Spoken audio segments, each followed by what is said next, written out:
All right, we are now in week 4 of an 18-week series. One of the real advantages that we have in Krigma is that we don't have to rush. We can take time. I know a lot of our venues, 2 or 3 weeks is a long series, but we do have the luxury and the joy of being able to kind of get into some depth and stuff. So um, we're still on sort of the front end of this, dealing with some basic issues before we plunge in deeper. So again, big picture. The 18 weeks are on the relationship between science and faith. So we're going to be exploring both. We'll be going back and forth. We're going to be doing an awful lot of science in this series, but then in some weeks we're going to be looking at the faith part. For example, tonight we'll be definitely on the science side. After our initial sort of introduction overview, we spent 2 weeks, the last 2 weeks, sort of defining some basic things like, what do we mean by faith in terms of the relationship with science, and also, what is science? What is the scientific method? We looked at that last week. So the topic for tonight is this. There's this idea out there, you can see it at least in 2 Time magazines. You get the God versus science. We got evolutionary wars and that conflict language. There's a broad perception out in our culture and our society that there's tension, conflict, maybe even war. War is pretty aggressive language, but that language is used. But the root idea is that somehow or another in our culture, we've gotten the idea that faith and science, or science and religion, interchangeable terms, are fundamentally incompatible. That we have to choose one or the other. I shared with some of you a few weeks back that working with teenagers for, close to 50 years, this is an issue that came up like every year in confirmation. A perceived tension between what they're being taught to church versus what they were being taught to school. Now, here's a recent publication that kind of captures it, the warfare between science and religion, the idea that wouldn't die, sort of indicating that this idea has been out there for a while and it is simply not going away. Here's another publication, Fact versus Fiction, Why Science and Religion Are Incompatible. By the way, from a New York Times best-selling author. Here's another, the idea of God as a failed hypothesis, science language there. But the little subtitle is interesting, how science shows that God does not exist. Smart enough person not to use the word proof, but sort of hinting at that, shows. And yet another, of course, our favorite, Richard Dawkins, the most prolific of all these authors,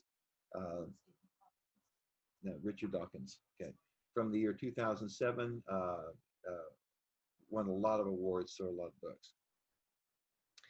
So we're going to begin tonight by reminding ourselves of a fundamental fact that is something that is frequently ignored.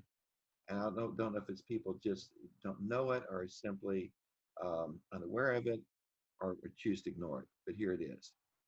For many, a lot, within both the religious community as well as the scientific communities, there is no inherent conflict between science and faith, science and religion. So just going to explore that for a few minutes here. Many people of profound faith openly embrace science without in any way feeling that they have to compromise their faith to the least. Many Christian traditions, including the United Methodist and the world's largest Christian denomination, the Roman Catholic Church, view science and faith as legitimate tools for interpreting God's natural world. You can add the Episcopal Church to this, you can add the Lutheran Church to this, you can add the Presbyterian Church to this. I mean, this is not a fringe belief. Believing that they are not inherently incompatible, but the language is they're complementary, which means they're different, but they're not in conflict. Recent Catholic statements, including the 1996 encyclical by John Paul II, called Faith and Reason. If you look over here in this poster on the right, it says, faith and reason are like two wings on which the human spirit rises in the contemplation of truth. So very complementary language. And another statement from that is evolution is not inconsistent with the notion of creation. So just, open embrace. Our Methodist tradition is even clearer in embracing science and faith unequivocally. We looked at this the first week, but I'm just going to lift up 2 slides here, just a brief piece of this. This is from our official doctrinal standards. We recognize science as a legitimate interpretation of God's natural world. We affirm the validity of the claims of science in describing the natural world. I mean, it cannot be more plain than that. No hemming, hawing, unequivocal, yes, science. Likewise, many scientists are also people of faith who practice their faith without feeling like they have to compromise their science in any way. Now, this is openly acknowledged by the National Academy of Sciences. So, for example, on their website, you can look this up. They have a statement on religion and science. We looked at this the last week, but again, I'm just going to lift up a small piece of it. Religion and science answer different questions about the world. This is that complementary language. Whether there is a purpose to the universe or a purpose to human existence are not questions for science. Science is a way of knowing about the natural world. It is limited to explaining the natural world through natural causes. That's just the definition of science. Science can say nothing about the supernatural. Whether God exists or not is not a question science can answer. Now, some recent polling is interesting. According to a 2009 survey by the National Academy of Sciences of its own members, nearly half of all scientists say they believe in God, 44%. If you change the term God to deity or higher power, the number climbs actually to a majority, 51%. According to another study by the American Association for the Advancement of Science, this was conducted by the Pew Research, which is the premier polling group, nearly half of all scientists not only pray to God, but believe that God answers their prayers. According to the same study, only 1 in 6 scientists is actually an atheist. You can look that up on the website. If you look over there in the chart, the biggest singular group is nothing in particular. If you add in agnostic, which is say don't know, that's roughly a third. 17% atheist, but look, 16% mainline Protestant, 10% Catholic, 4% evangelical Protestant.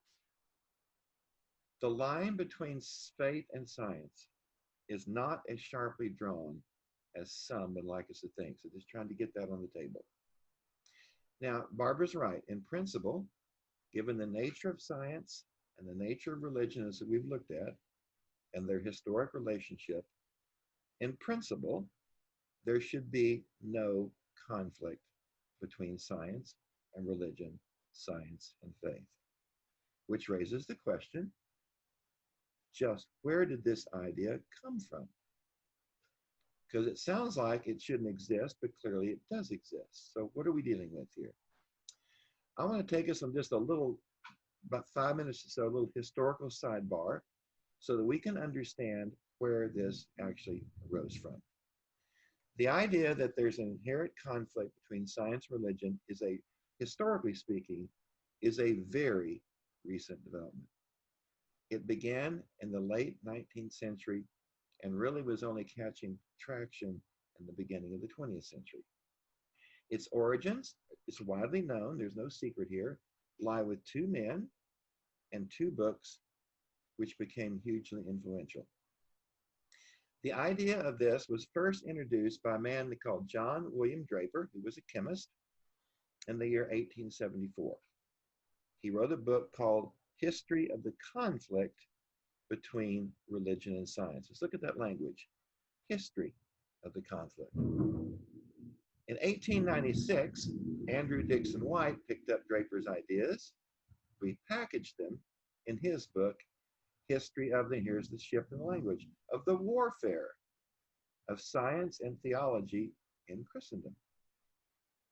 Now, historians tell us it's from these 2 books that the idea that science and faith are incompatible were first introduced into our vocabulary and into our culture. It's where the language of conflict and war first emerged. Here's the opening sentence of Draper's work. He just puts it out there right up the front. The history of science, science at this point has been around, over 2,000 years. The history of science is a narrative of the conflict between two contending powers. The expansive force of human intellect and the compressive force arising from traditionary faith. So these are being put out there as opposites. Human intellect, traditionary faith. Draper then introduces the idea of conflict as if it's been there always. It's like it's always been the case. When in fact, he is actually introducing an entirely new and novel concept. This idea and language are not found anywhere in the ancient world, not the Greek world, not the Roman world, not the Jewish world, not in the early Christian world. It's not found in the Middle Ages. It is not found in the Reformation. And in the modern world, it is not found until the end of the 19th century. So the book really does put out there a brand new novel idea.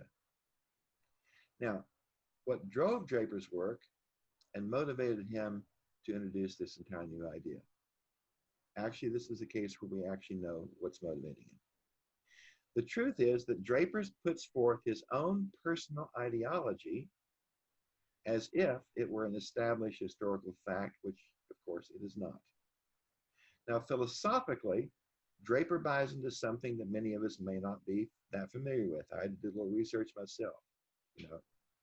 He had bought into a philosopher's views, Auguste Comte, and the book was called, the introduction to it's called Positive Philosophy. Part of Comte's views was that there are certain immutable laws that govern history. Immutable meaning they never change. There are certain laws that drive history without exception. Comte had published his theories in the 1840s. Draper was a disciple. He embraced these ideas. These laws are not empirical. They are not based on science. Rather, they are ideological and philosophical. That's what Comte is. He's a philosopher. Specifically, Draper embraced the idea, Comte's idea, of the three stages of history. The human history had evolved, and it's evolved through three stages of development, from the more primitive to the more advanced. The original human development was the religious stage, which he would say would be everything up to, say, the Middle Ages. And basically this for him is the era of just superstition. There's no real knowledge here at all, just superstition. Then during the Middle Ages, we have something developed called the metaphysical, which is logical rationalism, that you're using your brain. This is not science. This is more what you might call philosophy. And then finally, with the 1600s, we move into the positivistic, which, by the way, for him means empirical science. So here's where it crunches. For Comte and Draper, religion represents mere superstition, the lowest and most primitive form of human knowledge there is. Whereas empirical science represented the highest form of knowledge. Again, there's nothing scientific about this. There's nothing empirical about this. This is an ideology or a philosophy. Now, there's some other factors that are happening at the same time that give this book a lot more traction than it might otherwise have had. For example, Draper was violently anti-Catholic. He's from a Protestant background. By religion in this book, he does not mean Christianity. He actually means Roman Catholicism, which he hates. 4 years before Draper wrote the book, the First Vatican Council met, and it was a historic council that made a lot of decisions. One of the things that the council did is it critiqued what it called rationalism, but in the Catholic version, what was really being critiqued was modern science and reason as opposed to faith. This is also the first council that affirmed papal infallibility. For Draper, this was religion attacking science, when it really had to do with the Catholic Church. This was also a period, coincidentally, when science was beginning to be organized professionally. And we're beginning to have professional organizations form. The term scientist is coined and is being used the first time. So there's a certain amount of professional pride here. And here's a book that told these newly minted scientists that they are the highest form of human endeavor. Because of that, historians say, this led many within the science community to view Draper's book favorably, even if they viewed it uncritically. Now, 22 years later, Andrew Dixon White embraces Draper's ideas, and he sort of recasts them in his version, in his book. He elevates the language of conflict to the language of war. White's thesis is simply this, and just listen to the language. Throughout all modern history, now he's limiting it to modern history, but throughout all modern history, interference with science and the supposed interest of religion has resulted in the direst evils, both to religion and to science, and invariably so. This is that Comte philosophy. And on the other hand, all untrammeled, all free scientific investigation, no matter how dangerous to religion some of its stages may have seemed to be at the time, has, here it is again, invariably resulted in the highest good for religion and science. Now, White's primary source for his book is Draper's work. He basically takes Draper's work and reframes it and puts some of his own material in. Now, if you step outside this and you get modern historians to look at this, and say a person like Lawrence P. Principe from Johns Hopkins University, who has a really good science religion series in the great courses, he says, quote, that both books are totally unreliable and are laughable. Both books are widely seen today as the epitome of being unscientific and unhistorical, just running in a laundry list of your personal prejudices under the flag of science. But here's the problem. Once their ideas are out there, as we know from our own day and time, fake news or whatever, once you put it out there, it's got traction of its own and a life of its own. These works created and reinforced myths, that still stand to this day. Give you just a couple examples. Here's one. The belief that before Christopher Columbus, people thought the world was flat. Well, that's just not true. As early as 5th century BC, the Greeks had figured out the world was round. They even calculated the circumference of the earth, the diameter, and got pretty darn close. Throughout history, people knew the world was round. Maybe, there's a few bubbas out there who thought it was flat, just like today. But where do we get the idea that people used to think that? Well, that idea was introduced in these books without any historic background or underwriting. According to some surveys, the idea that we used to think the world was flat is still taught in 80% of school teachers today. I find that surprising, but that's a statistic that's out there. Here's another example, probably the biggest one. Is the warfare thesis itself? Both men presented an idea no one had ever heard of as history, as though it were something that had always been true, maybe going back to Aristotle, who knows. In their language, the conflict is invariably and always been there. Soon, many uncritically accepted their conflict thesis and believed that it had always been true, just as they said, because they said it. Now, the claim that science and faith are in conflict or war with each other continues to be fed today. And what we're going to be looking at today in the next few weeks, it's fed from both sides. It's fed from the science side, and it's fed by some within the science side. and some within the faith community. So, but tonight we're concerned with the faith side. Next week, we'll start a multiple week exploration of the faith side because we want to retrace the story of what the relationship was and how that changes. But for tonight, let's just take a look at how this is developed in the 20th century, early 21st century, within the scientific community by people who are self-labeled as people of science or maybe scientists. Now, from the science side, we can see two, probably three, but at least two things happening in the publications of books like this, fact versus fiction. You start looking, reading the book, figure out what's going on here. Well, there's a couple of things going on. The first is there tends to be an overreaching of the claims for what science can legitimately do. In other words, some people are putting books out saying that science can do stuff that science can't do. For example, that science can prove that God didn't exist. Well, if you know anything about science, you know that's not true. Couldn't be true by the definition of science. Second is the denial, and this goes further, and this is the one we'll sort of end with tonight, is the denial of the validity of religion as a source of human knowledge at all. Now, first, overreaching.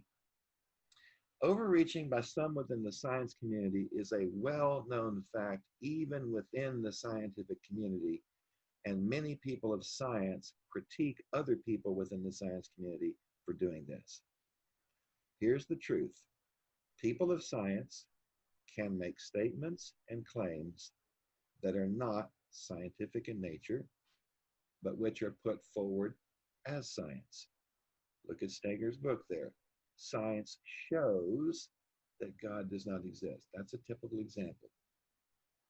Such as the claim that there's no God or that all religion is irrational, without a different book, by definition. I want to give you one example that we can kind of play with. This is a quotation from Stephen Weinberg. It was put out in New Scientist, which is the premier science magazine in Great Britain. And this was back in 2006. This is what he said. The world, by the way, his audience is other scientists. The New Science is basically read by scientists and people who love science. That's his audience. The world needs to wake up from the long nightmare of religion. Anything we scientists, sort of been bunching them all together, anything we scientists can do to weaken the hold of religion should be done. And this may be our greatest contribution to civilization. As though we scientists can just kill off religion, that is a great contribution to civilization. Now, think for a second. There's nothing remotely scientific in these views. There's nothing empirical. There's nothing that uses the scientific method. His comments are ideological, not scientific. Weinberg is simply expressing his personal anti-religious prejudices. Since he is a scientist by profession, this can be seen as an example of a conflict between science and religion. And it is clear that this is his intent when he starts addressing scientists. Someone has come on and has got your microphone on, because if you could check that, we're getting a lot of background noise from one source, so appreciate your help. Now, again, as if he were speaking for all people of science, which of course he is not. But just because a scientist says something, once again, does not make it science and does not mean it's scientific.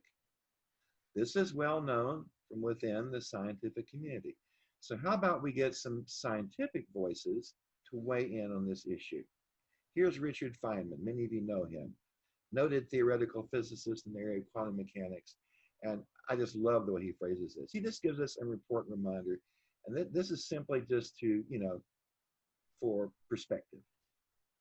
Outside of their field, scientists are just as dumb as the next guy. And that's just good to know. You got a physicist pontificating on geology. Well, that's not his field, nor is religion. Add to this that people of science are just as prone to personal bigotry bias and prejudice, as is the next person. And I would say, as is a person of faith. They're not exempt from this. This is further complicated when people of science make non-scientific claims in the name of science. Again, this is something that even scientists acknowledge and critique, as in when they claim there is no God, as when they claim religion is delusion. Again, non-scientific claims made by scientists, therefore some people think maybe this is science. Here's Richard Dawkins, quantum physicist. Here's 3 of his books. He's written about 30. Again, top-notch scientist. As a society, we have made the mistake that because science can answer some questions very well, it might eventually be able to answer all questions. Scientists need to be quite modest in their claims, but recently, a number of them, and we could name names but won't, have been growing more ambitious. The result has been a number of grandiose claims that can neither be scientifically justified or fulfilled. Good balancing work. Now, with this as a background, we're ready to explore the real issue that's at the heart of most of the conflict that we deal with today. This is something that has come out of science.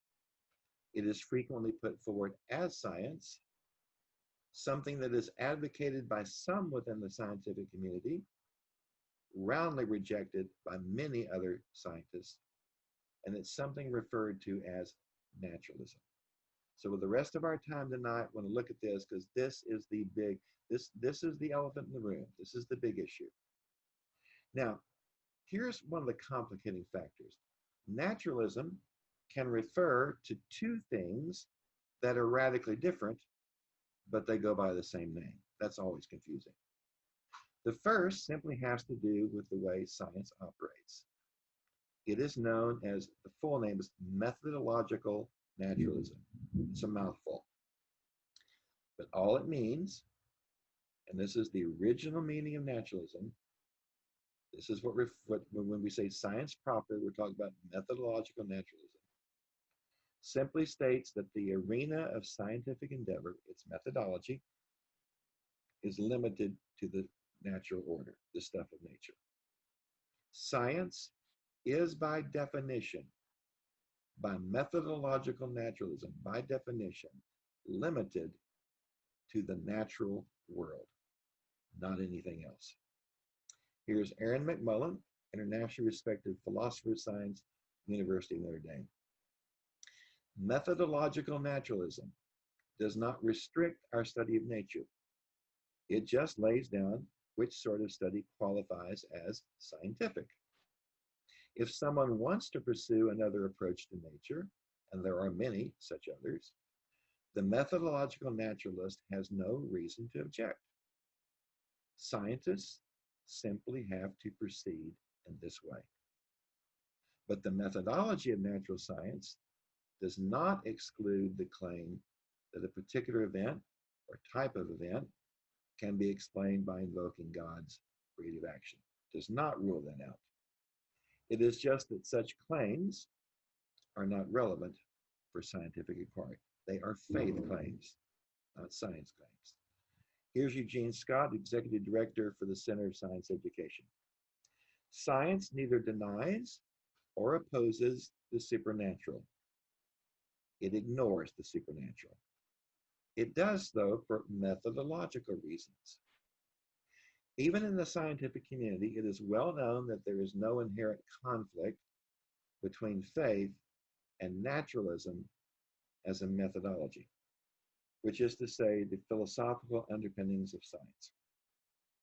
The problem is that naturalism has in more recent years taken on a second meaning. And it is this second meaning that dominates the discussion today. Here's a great book by Alvin Plantinga, Where the Conflict Really Lies. He really gets into this, science, religion, naturalism.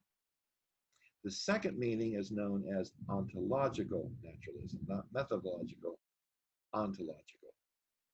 Whereas methodological naturalism has to do with the limits of science, that science is restricted to the empirical or to the natural realm or to nature. Ontological naturalism goes a lot further. Ontological naturalism holds that the empirical or the natural realm is all that exists, and that empirical or natural data is all that counts, which is, of course, an entirely different claim. For ontological naturalism, the empirical is all there is. It is all that exists. Questions that cannot be resolved by empirical science are said to be meaningless, irrational, or delusional. This is one of the essential arguments in all of Richard Dawkins' books. This is the form of naturalism that we encounter most often today by those claiming science and faith are incompatible. Because by definition, they're defining naturalism ontologically. Therefore, by definition, if you can't measure it, quantify it, then it simply is not there. Ontological naturalism, let's just put it on the table, is atheistic by definition.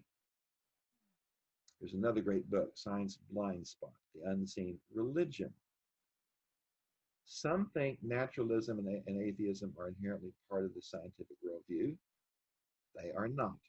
Any good scientist can tell you that. Ontological naturalism is not science.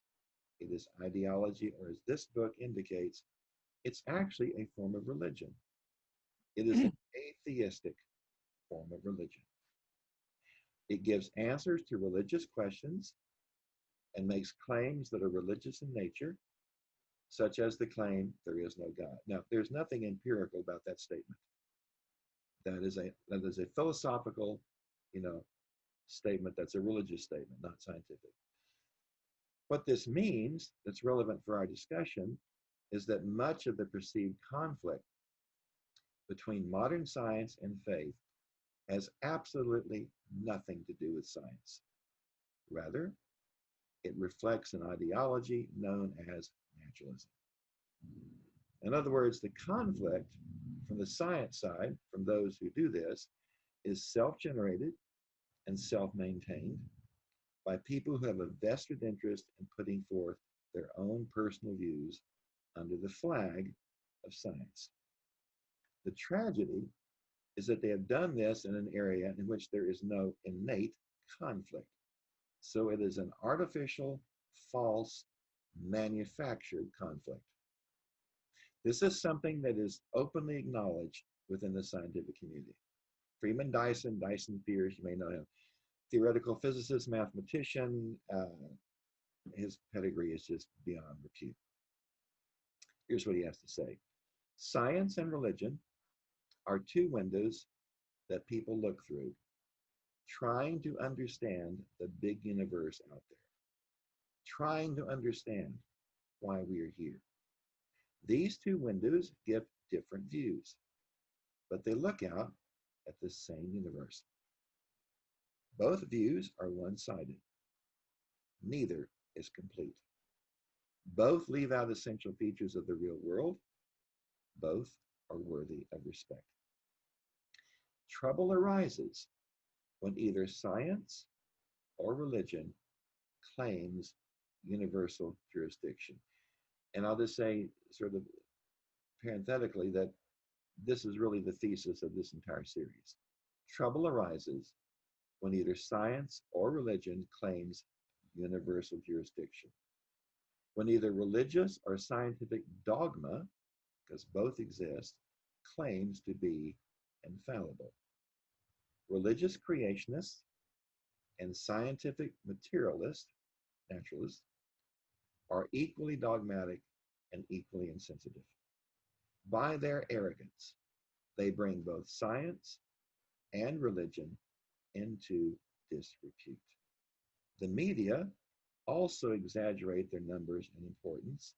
The media rarely mention the fact that we covered earlier, that the great majority of religious people belong to moderate denominations that treat science with respect, or the fact that the great majority of scientists treat religion with respect.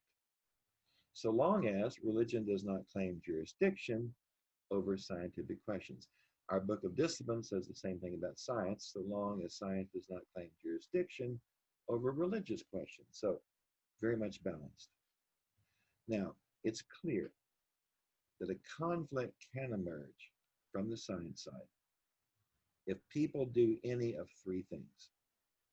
They can deny the reality of anything that is not empirical, something known as ontological naturalism, which we know is not science, or they can put forth their personal and ideological views as science. That's not science. Or by making non-scientific claims, saying things like belief in God is a delusion. That's not science.